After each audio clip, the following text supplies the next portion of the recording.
Welcome to a bonus edition of Cubicle Chat with Kimmie, Kesia, and Renee. Get up close and personal with us as we share our stories, thoughts, and shenanigans with you. So grab your favorite holiday drink, sit back, and enjoy our Cubicle Chat.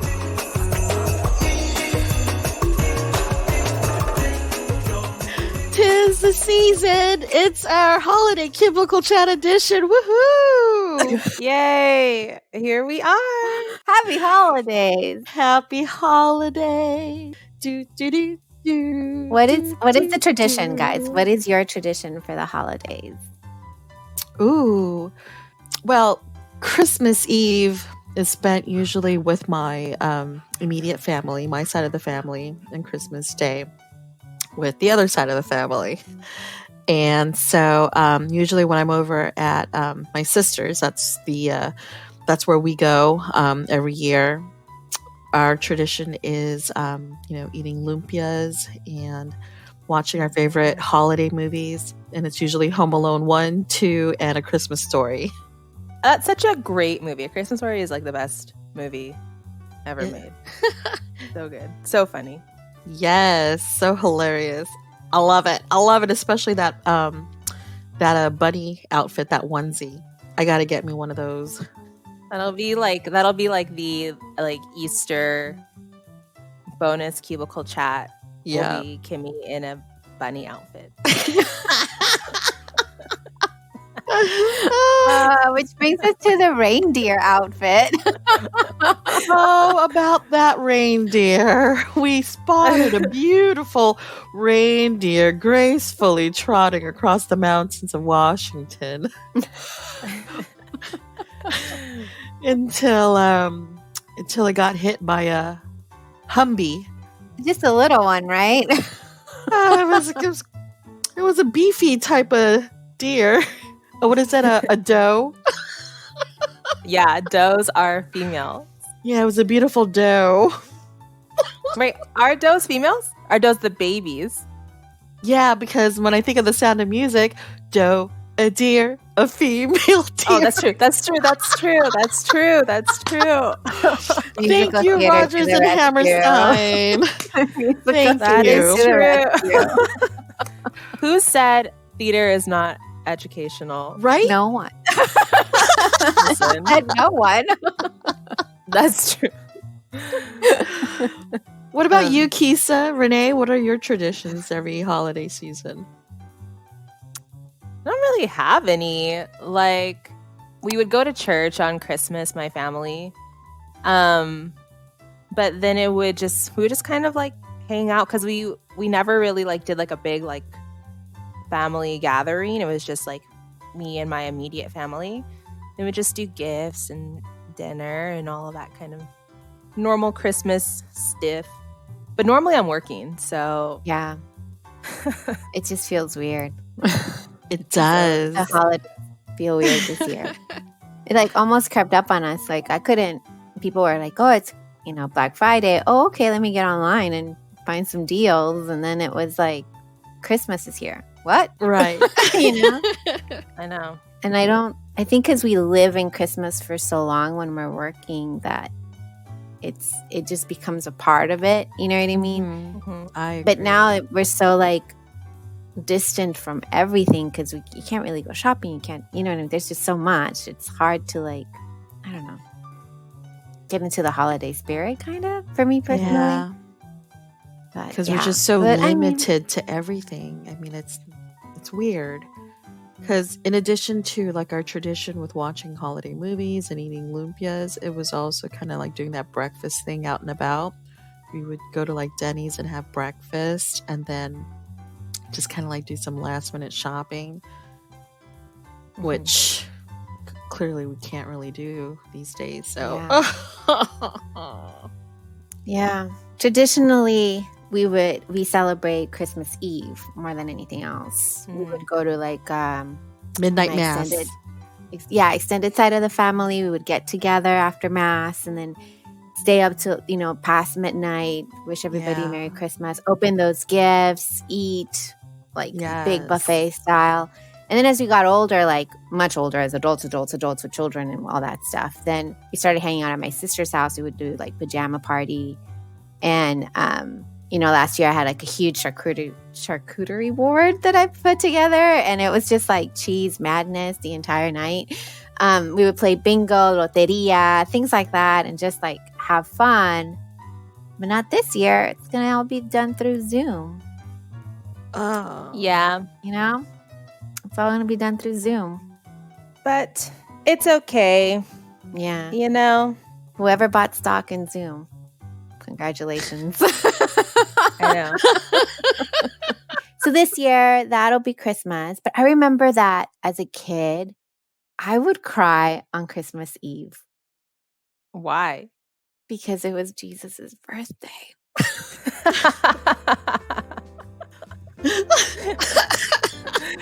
I thought you were going to be like, I would cry because I don't know why you would cry, but I get the gifts I wanted. No, I was such an emotional child. I remember being in tune. And like once I figured out it was Jesus' birthday, I would go and sit in front of the little, what is it called? The pew, the altar. Where you have like the three apostles and the manger. The manger. I would go find the manger and everybody would be like hugging each other and I'd just be like in tears, like it's Christmas. Oh my God, it's Christmas. It's Christ's birthday. And my family would be like, you're not okay. Then they would hand me my gifts and then it would be all like, okay, gift time. But yeah, definitely I would cry for Did you sing happy birthday to the baby Jesus? I would. Oh, I love it. I don't know how many years I did that, but I did that for a while.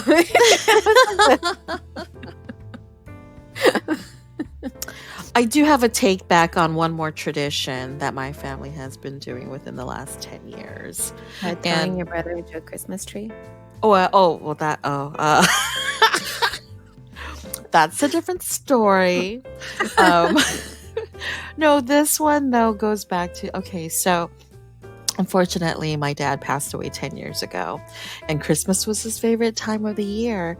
And so my family and I would go visit his memorial site, and we would decorate it, put a little Christmas tree, garlands, and just make it so festive. And we would just sit there for hours and just kind of reminisce and talk about the times when, remember when Dad yelled at us one Christmas morning, and just thinking back to all of, fun times we had with our dad. And so that right there is a tradition that is a must for sure that we do every year. And yeah, it's like tailgating at the cemetery. Yes, exactly. It's what it is. Tailgating at the cemetery. Yes. One of my closest friends from high school does that. But they tailgate every weekend. Ooh, that's commitment. Yeah, but it's okay. That is funny. The only time I tailgate is during the holidays and on Father's Day. That is awesome. You take your chair, your fold-up chair. Have a little picnic, I love it. But did you guys ever decorate your houses for Christmas? Oh yeah, for sure. I think my mom used to quote unquote decorate. And then we moved, and as I think I was an adult. And by an adult I mean I was 18 years old. And I started, working or whatever it was. I went to Pick and Save. Back in the day, it was Pick and Save. Now Pick and Save, yes. People like, what the hell is Pick and Save? I don't know what that is. It's Big Lots. It used to be called Pick and Save. I stole a notepad from there when I was 4 years old. Anyway, I had an obsession with office supplies from a very young age. Anyway. Oh my God. But I went there and I bought all these little houses, this village, the village. And then I set everything up, and I did that for a few years, and then I got tired of it. And now it's all been inherited by my sister, so now she does all the crazy Christmas stuff. I keep it simple. Very simple. I'm surprised that we put anything up this year, frankly. No Christmas tree. I ain't got time for that. Yeah, that makes sense. So, like, because I told you guys I usually do like a wall tree, but this year I decided to hang up lights outside my house. And I thought it was going to be really easy because, like, we already had lights. We've already hung up lights outside of our house previous years. But then I was like, well, I want to like frame the window and I want to frame the front door. And then I ended up having to go and buy more Christmas lights. I didn't have enough. So I was going to go to Michael's, and then I went and I saw that the line outside of Michael's was so long, and I was like, absolutely not. So I went to Target and I bought all the lights that I could, and I was like, I'm going to get an extra box. So I got 2 boxes of lights because, like, just in case I need more lights. Got my 2 boxes of lights, got everything I needed, left Target, was like, I'm going to come home, finish it, no big deal. Get there, start framing the window, start framing the door. I still need more lights. I'm literally short, maybe like 5 feet of lights. So I can't even reach the plug. I was so mad, but then I was so committed. I'm like, I'm already done. You have to go all the way, girl. Go get that extra box. So I left, and I even bought the last 2 boxes of lights at Target that matched the lights that we already had previously. So then I was like, well, I can just go to a different Target because they didn't have any more at the one by my house. I was like, no, let me go to Michael's. That's where we got our lights the first time. Went to Michael's. The line was not that long, so I stood in it, got in there, and then they didn't even have any of the same style of lights that we already had previously. So I just bought something random, had to come back, was like, I'm just going to frame the window in these colored lights so that I have enough of this similar style of lights to match to what I already have. It was literally a hot mess. It took me 4 hours to hang these lights because I had to keep going out to buy more Christmas lights. But now I think I have 6 boxes of Christmas lights for my front house, for the front of my house, which is not even that big. So, I was going to say, I was like, we should be set for a while. But I think that's what threw you off too, is the fact that it is a smaller house front. So you're probably thinking like, oh, I don't need that much. But you forget that it's like around the... And then you have to line it up with the plugs and the whatever. And I don't want it to look ugly. So like, I'm not going to run a giant extension cord. So it has to all match up. So after that, because I even had pulled out the wall tree stuff. So I was like, I'll hang up Christmas lights, then I'll put up the wall tree. And I was like, nope. That wall tree is back in my garage and it will go up next Christmas because I'm not dealing with that. That's like really cool though, because what I have liked about this season is that a lot of houses have put up lights. I think last year wasn't as many, and then this year, like, you can see a lot of the streets are like bright with That's really so colorful cool. lights. Yeah. So, I think that's really cool.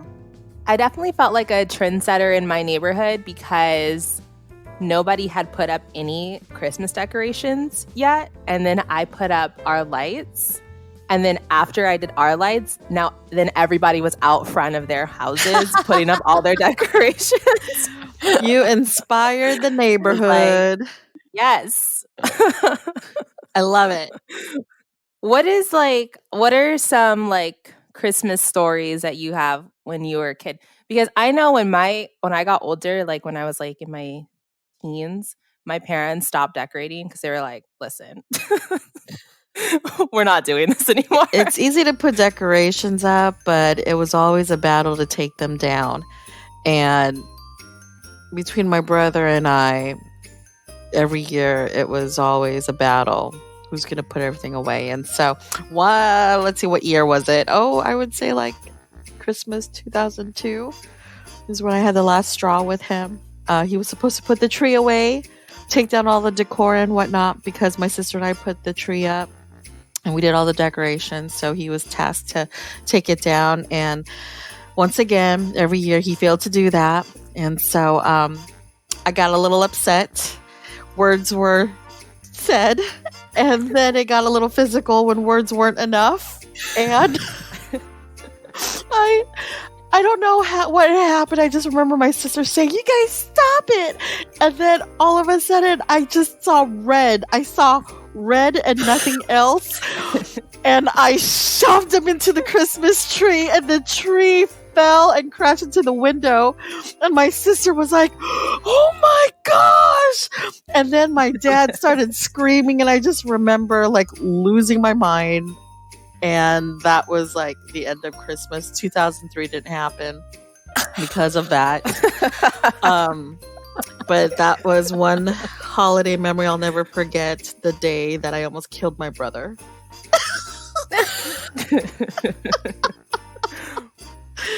I love that you saw red.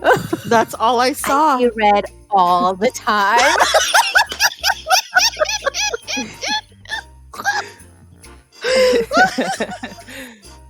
But I try to like dim it into like a fuchsia. But it takes a lot of awareness, a lot of patience, which I don't have. We've already talked about that. So then I just have to, and sometimes I can't hold it, and the red just goes right. That's so funny. Oh man, that is fun. But I think for me, I really like New Year's. I prefer New Year's over Christmas. Do you guys have any traditions for New Year's? No. Not really. I just sleep through it. Oh gosh. Okay, so there's things that you have to do. If you want to travel for the year, you grab a suitcase. It doesn't matter if it's empty or not. You put it on the front door, and at midnight, you run out with it. You just run out with the suitcase, okay? And then you'll be traveling for the year. The other thing you do is that you eat 12 green grapes, and then you'll have money for the year.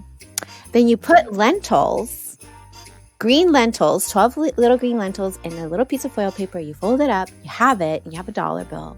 And at midnight, you wrap the little foil into the dollar bill, and you put that in your wallet at midnight, and you'll have money.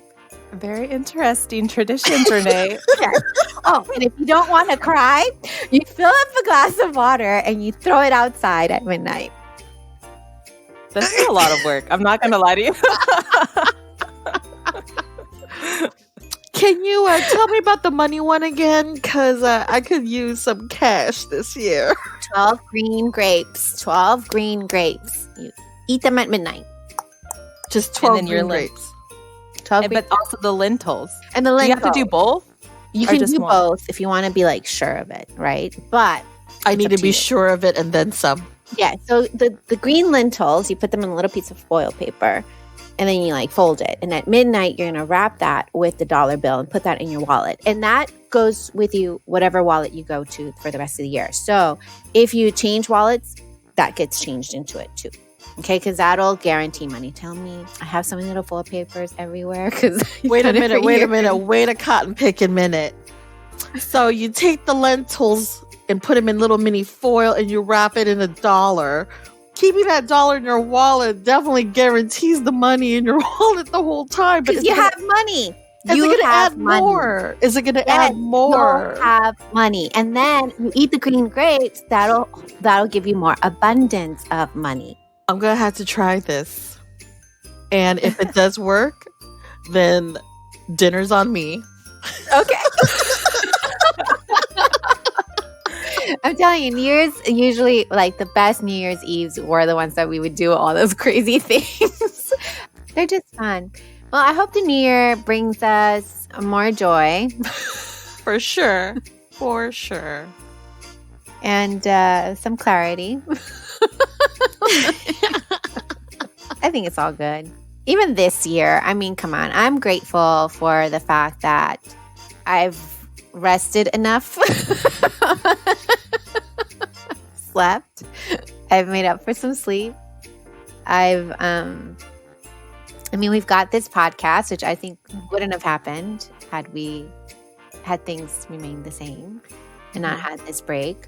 it sucks, that the economy is what it is and people are not working and all that other stuff. But at the same time, like spending time with family, and even in the summer where things kind of lightened up a little bit and people were able to like get to see each other, even if they were social distancing, I think was fun.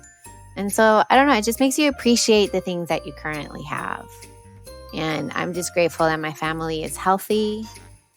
Yeah. Because that didn't look so good for a minute. But yeah. So I'm grateful for you guys.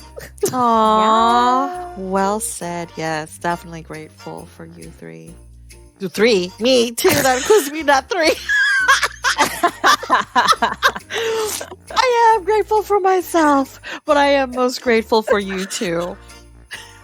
Aww. I love you guys. You guys are awesome. Yeah, we started this little podcast, with a cubicle and a dream, and here we are manifesting it and making it a reality. That's it. We need to make t-shirts that say a cubicle and a dream.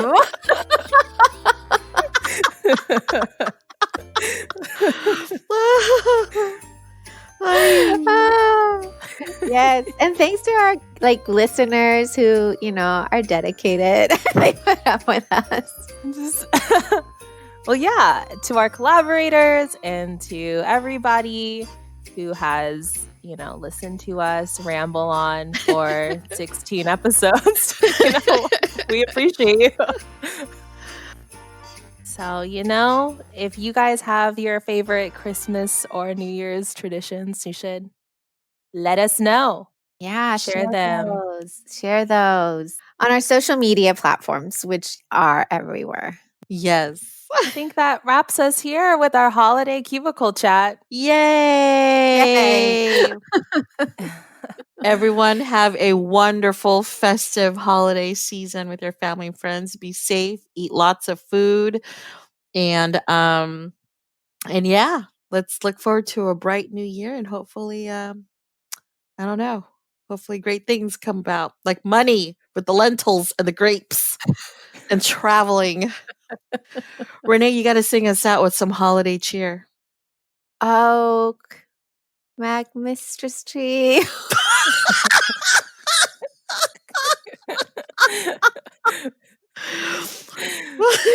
Oh, how I love thee. What was it? Come on, Kimmie, oh, you know it. Mickmas Tree, oh, Mickmas Tree, oh, how we love thy Kimmie. And to our listeners who don't know what a Mickmas Tree is, just stay tuned because you will find out soon. Be sure to follow us on our social media platforms.